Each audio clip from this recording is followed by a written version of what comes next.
At 5:37 on Tuesday, the 19th, we lit our candles to be a part of the COVID-19 memorial that was happening at the Lincoln Memorial in Washington, D.C. It wasn't dark enough really to see our candles, but that didn't matter.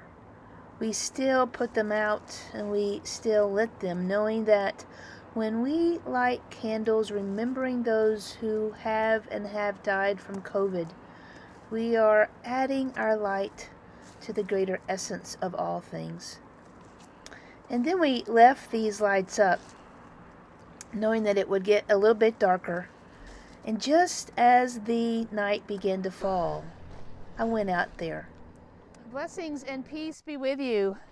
You might not can see me, but I hope you can hear my voice. It is glorious here in the high country of Western North Carolina. As I look up, there's a third of a waxing moon, and behind me are our luminaries that we lit earlier tonight for the COVID-19 remembrance that's happening at the Lincoln Memorial this evening. It happened earlier. We have COVID in our community. We have COVID all over the world. No one is immune from it. And this week, as we are in significant transition from one political administration into the next, today has been a day of spirituality for me, of one where I have been on two different Zoom worship experiences, one through the United Church of Christ, where we consider building hope. In a time of recovery and healing, how do we regain hope? In a time of literally over 400,000 deaths due to COVID, where do we find hope? In a season where our country is as divided, if not more so than ever, how do we know hope? As we move into a new administration and we know that the civil unrest will not end, how and where do we know hope?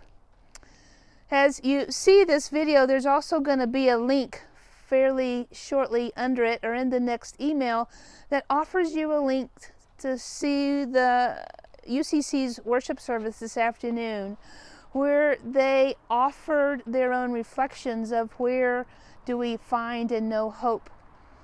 And I don't know about you, but I find it every time I get your email and every time I see your text and every time I see, when we see worship in the live eye is going and it's telling me that I have 27 or 32 or 16 live stills there. And as I see you engage online and as I read your emails and I get your phone calls, hope is alive.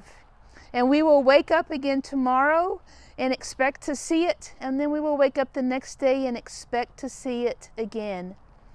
Reverend Dr. Otis Moss III in the service this afternoon talked about one of the stories of midnight, and several of the women speakers talked about being in a womb or a tomb in this midnight hour of darkness. Are we in a tomb or are we in a womb? And either way, I propose that we are on the verge of birthing something, of emerging from something. It will not be quick. It will not be tomorrow. But as these lights beckon us, as they offer a light in this extended understanding of Epiphany that we are continuing to use as our worship theme, may we continue to be that light, to offer that light, and expect that light to be there, however small, however minuscule, or however big and bright, knowing that whether it's big and bright and it pierces our very eyes and we have a glare, it is still offering us a vision that we need to see. And in that, may we have the temerity and the strength to be bold and to open our eyes and to see the truth and to offer that truth in our own lament, in our own grief, and in our own hope. May this be our call this week as we as a nation transition together. Amen and amen.